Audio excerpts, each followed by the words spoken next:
Then आता part 5 जिसमें बात की गई यूनियन की। ठीक है, तो यूनियन में क्या क्या है ये सारी चीज़ें हम देखेंगे। तो यूनियन पार्ट 5 को अगर चैप्टर्स में डिवाइड किया, जैसे हमारा चैप्टर 1 था, इसमें एग्जीक्यूटिव की बात की गई है। एग्जीक्यूटिव में प्रेसिडेंट और वाइस प्रेसिडेंट आते हैं सबसे पहले। तो आर्टिकल जैसे हम देखेंगे कि आर्टिकल देखिए 51 तक तो ख़त्म हो गया पीछे पार्ट 4 में, 52 से शुरू होता है हमारा ये। तो 52 में बात की गई है प्रेसिडेंट की। आर्टिकल 52 प्रेसिडेंट ऑफ इंडिया होना चाहिए प्रेसिडेंट, ये बोलता है हमारा आर्टिकल 52 कि there shall be a president of India.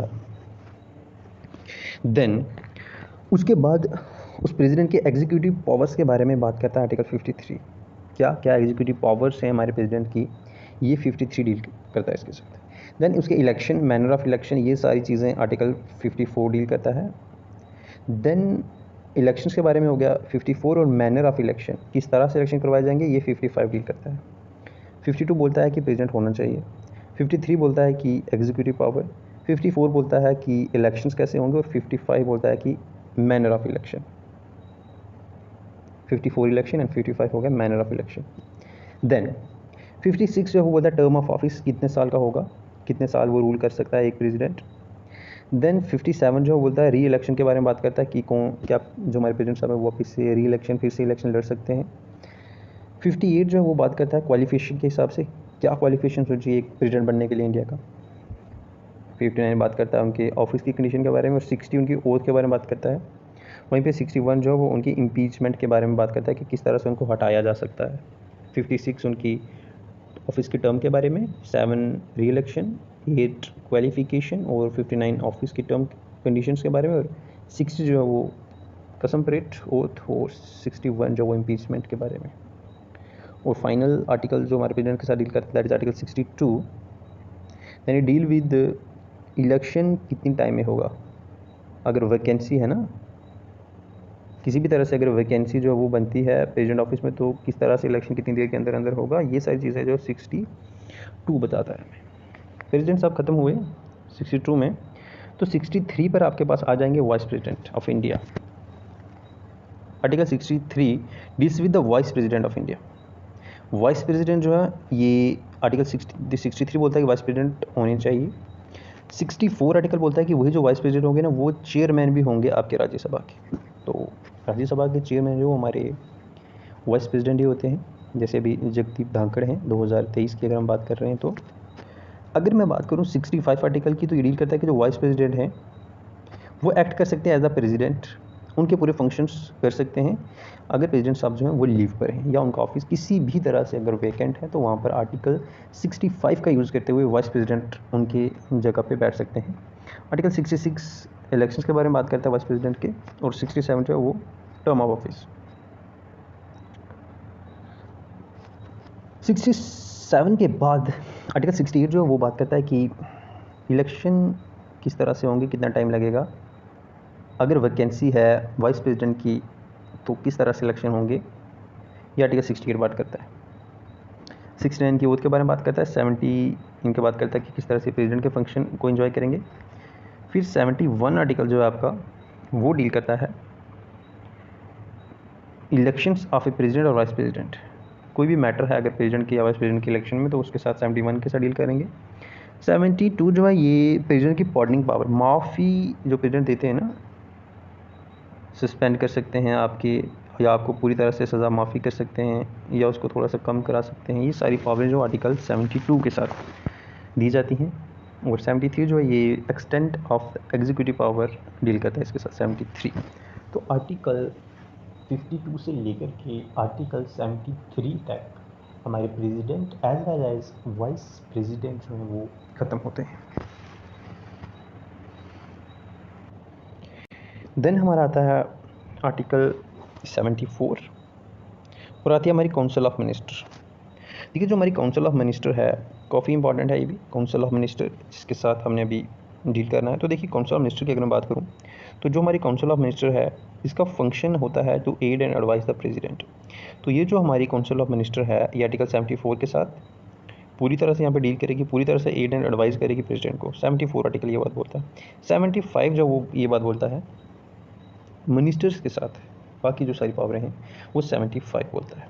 Then article 76 जो वो अटर्नी जनरल, इंडिया के अटर्नी जनरल जो होंगे वो आर्टिकल 76 के साथ आएंगे। अटर्नी जनरल ऑफ इंडिया काफ़ी इंपॉर्टेंट पोजीशन है, आर्टिकल 76 के थ्रू प्रेसिडेंट इनको अपॉइंट करते हैं। 77 में आता है कंडक्ट बिजनेस जो गवर्नमेंट ऑफ इंडिया का है वो 77, और 78 में होती है duty of the prime minister. तो ये काउंसिल ऑफ मिनिस्टर के साथ जो है आपका आर्टिकल 74 से लेकर के आर्टिकल 78 तक चलता है, पहला चैप्टर खत्म होता है।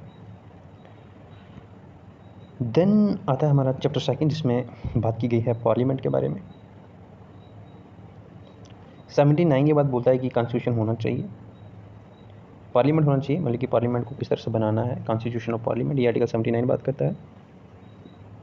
आर्टिकल 80 जो है हमारा डील करता है काउंसिल ऑफ स्टेट्स के बारे में। आपको पता है ना काउंसिल ऑफ स्टेट होती है राज्यसभा, तो आर्टिकल 80 जो वो राज्यसभा के साथ डील करता है। 81 जो वो लोकसभा, क्योंकि बोलते हैं house of people, lower house. 80 article जो वो लोकसभा के साथ डील करता है, 80 काउंसिल ऑफ स्टेट, और 81 जो है वो हाउस ऑफ पीपल के साथ। 82 रीएडजस्टमेंट सेंसिस के बाद, अगर कोई सीटें ज़्यादा या कम करनी है तो 82। 83 जो है ड्यूरेशन, कितनी कितनी देर के लिए हाउसेस चलेंगे, इन सब की बात जो वो आर्टिकल 83 करेगा। 84 क्वालिफिकेशन की बात करता है, पार्लियामेंट का मेंबर बनने के लिए क्या क्वालिफिकेशन चाहिए। 85 सेशंस के बारे में, पार्लियामेंट के सेशंस, उनका प्रोपोगेशन, उनका डिसोल्यूशन, ये सब आर्टिकल 85 की देन है। 86 जो है ये डील करता है प्रेसिडेंट का एड्रेस, जो वो हाउसेस को एड्रेस करते हैं, जब मैसेज सेंड करते हैं, ये सब आर्टिकल 86 के थ्रू होता है। 87 के साथ होता है special address by the president, article 87 में।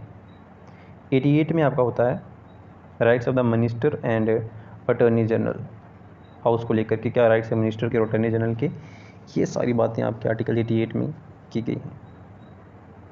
देन ऑफिसर्स कौन कौन से होते हैं ये हम बात करेंगे। 89 जो आपका आर्टिकल है वो डील करता है chairman and deputy chairman of council of minister. Chairman कौन होते हैं मैंने अभी आपको पहले बता दिया, आर्टिकल 89 बोलता है।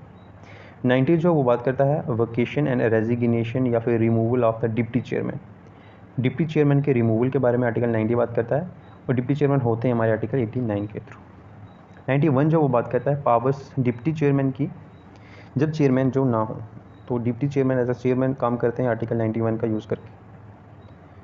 फिर आर्टिकल 92 जो है वो बात करता है चेयरमैन या फिर डिप्टी चेयरमैन, अगर उनके रिमूवल का रेजोल्यूशन है तो वो उस पर बात नहीं करेंगे, उसको चेयर नहीं करेंगे, उसके चेयरमैन नहीं बनेंगे, ये बोलता है 92।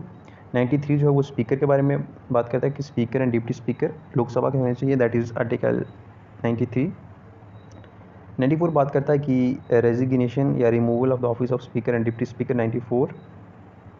95 जो आर्टिकल है ये आपका बात करता है डिप्टी स्पीकर की पावर्स, जब स्पीकर ना हो तो फिर डिप्टी स्पीकर ही उनका कैसे काम करेंगे, आर्टिकल 95 के थ्रू करेंगे। 96 जो है ये हमारा बात करता है कि जो स्पीकर या फिर जो डिप्टी स्पीकर हैं वो अपने रिमूवल वाले रेजोल्यूशन को प्रिजाइड नहीं कर सकते, 96। 97 जो है ये सैलरीज़ के बारे में या अलाउंसेस के बारे में बात करता है। 98 जो वो सेक्रेटरीट, पार्लियामेंट के सेक्रेटरीट के बारे में 98 डील करता है। 97 सैलरीज़ के बारे में बात करता है, speaker, deputy speaker, chairman, deputy chairman के बारे में। फिर 99 जो है ये हमारा ओथ एंड इंफॉर्मेशन के साथ डील करता है, आर्टिकल 99। देन इसके बाद आर्टिकल 100 जो है हमारा वोटिंग के बारे में बात करता है, वोटिंग इन हाउसेस।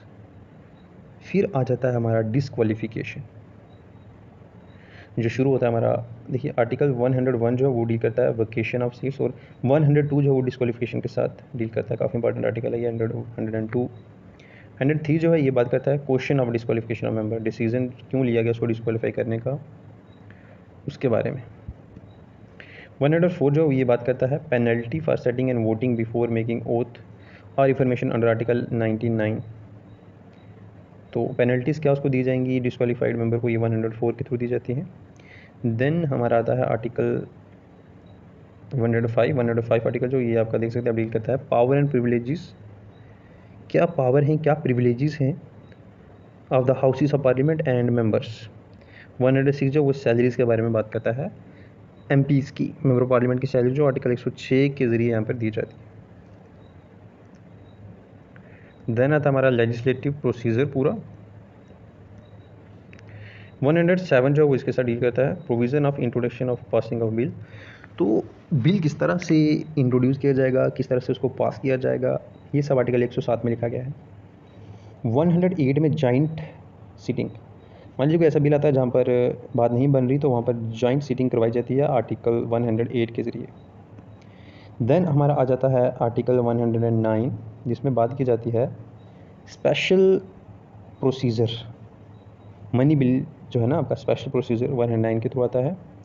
फिर 110 जो आर्टिकल इसमें आप देख सकते हैं 110 आर्टिकल जो इसमें डेफिनेशन आती है आपकी मनी बिल की डेफिनेशन 110 में आती है। और 111 में जो आपका आ जाता है assent signature of the president, वो 111 के थ्रू दिए जाते हैं।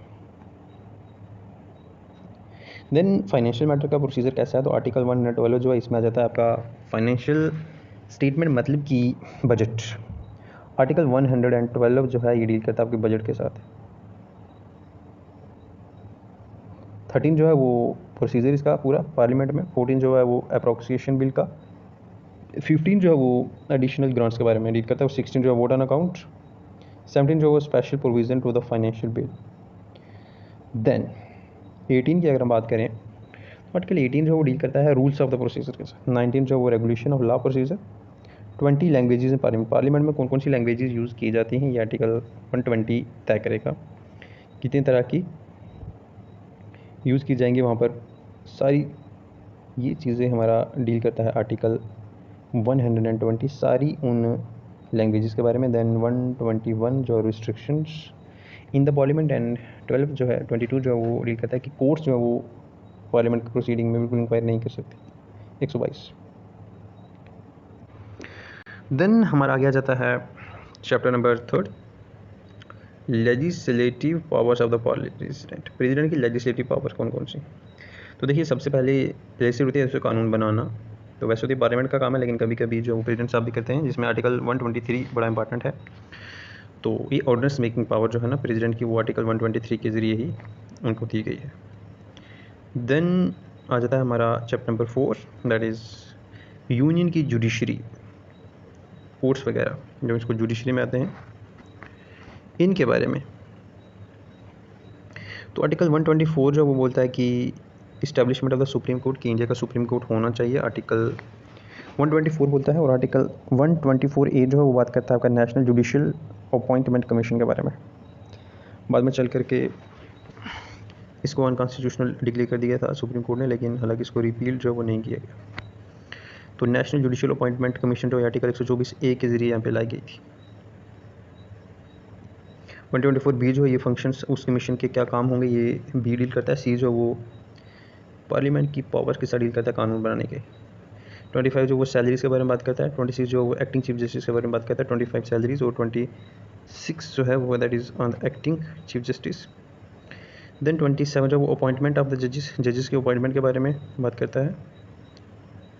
देन 28 जो ये बात करता है अटेंडेंस ऑफ द रिटायर्ड जजेस at the sitting of supreme court. तो रिटायर्ड जज अगर वापस आना चाहते हैं तो that is article 128 of the Indian constitution. Article 129 जो है वो बात करता है हमारे कोर्ट ऑफ रिकॉर्ड कि जो आपका सुप्रीम कोर्ट है वो एक कोर्ट ऑफ रिकॉर्ड है, आर्टिकल 129 आपको बोलता है। और 130 जो वो सीट के बारे में बात करता है, कहाँ पे होनी चाहिए सीट सुप्रीम कोर्ट की। 31 जो है ये ओरिजिनल जुरिडिक्शन के बारे में बात करता है, 31A को रिपील कर दिया गया। 32 जो ये अपीलेट जुरिडिक्शन के बारे में बात करता है, अपील जो कर सकते हैं ना लोअर कोर्ट से, दैट इज़ 132 के ज़रिए। देन 133 की अगर मैं बात करूँ तो ये आपका डील करता है jurisdiction of the Supreme Court in appeal from the High Court in civil matters, appeal jurisdiction in civil matter 133। 34 जो है ये appeal jurisdiction criminal matters में। 34A जो है ये certificate of for appeal to supreme court. 35 जो है वो आपका डील करता है jurisdictions and power of the federal court, जो भी सुप्रीम कोर्ट के अंदर आते हैं। स्पेशल लीव जो है वो 136 के थ्रू। और 137 जो है जुडिशल रिव्यू। 137 काफ़ी इंपॉर्टेंट आर्टिकल है, जुडिशल रिव्यू की बात इसी के ज़रिए की जाती है। Enlargement of the jurisdiction of supreme court, article 138। Then article 139 जो ये डील करता है आपके सर्टन रिट्स जो इशू करती है ना supreme court, that is article 139 का यूज़ करके। आर्टिकल 139 का यूज़ करके सुप्रीम कोर्ट जो है वो रिट्स इशू करता है। ये रीड्स जो आर्टिकल 32 में है इंडियन कॉन्स्टिट्यूशन के फंडामेंटल राइट्स में। 139 जो ये कुछ केसेस को ट्रांसफ़र करने की बात करता है, और 40 जो ये ancillary power of the Supreme Court. 41 जो वो law declared by the Supreme Court to be binding and सारे कोर्ट। तो जो भी छोटे कोर्ट हैं उन सब पे जो है लॉ वो बाइंड है, मतलब उनको मानने ही पड़ेंगे सुप्रीम कोर्ट के सारे कानून। ये आपकी बात करता है आर्टिकल 141। 42 जो है सुप्रीम के आर्डर्स, सुप्रीम कोर्ट के जो भी आर्डर्स हैं उनके साथ डील करता है। और 43 जो है आपका वो power of the president to consult supreme court. Article 143 जो ये डील करता है कि सुप्रीम कोर्ट को कंसल्ट कर सकते हैं प्रेसिडेंट अपने जुडिशियल पावर्स के लिए। देन 144 जो है ये सिविल जो है जुडिशियल अथॉरिटीज़ के बारे में। 44A को रिपील कर दिया गया। 45 जो है ये रूल ऑफ द कोर्ट्स। और 46 जो है ये officer and servants supreme court के। 47 जो है इसकी इंटरप्रिटेशन के बारे में बात करता है। देन आ जाता है हमारा chapter number 5, that is computer and editor general. तो कंप्यूटर एडिटर जनरल जो है ये आपका 148 के थ्रू होता है। अटॉर्नी जनरल आपका 76 के जरिए होता है, जो हमने पहले पढ़ लिया। 148 में होता है आपका computer and editor general of India. 149 में इनकी ड्यूटीज़ होती हैं, 150 में इनकी फॉर्म ऑफ अकाउंट्स, और 151 में ऑडिट्स रिपोर्ट्स होती हैं 151 में। तो यहाँ से हमारा खत्म होता है पार्ट नंबर 5 जो यूनियन के साथ डील करता था, जिसको 5 चैप्टर्स में डिवाइड किया गया।